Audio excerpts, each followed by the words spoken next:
Hello everyone, welcome back to the channel. This is Aruna here. Today I'm back with an amazing video on pot painting ideas. As the summer is here, a lot of us who likes gardening wants to bloom flowers and new plants during this time.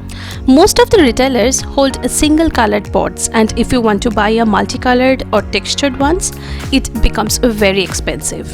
So why not get the unfinished pots from your local Walmart or dollar store and transform them to a hand-painted decorative pots. This video is dedicated in making your summer garden look awesome with beautiful hand-painted pots. So let's get started.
If you like this video, then give a thumbs up and do subscribe to my channel to get more amazing videos. Till then, bye bye.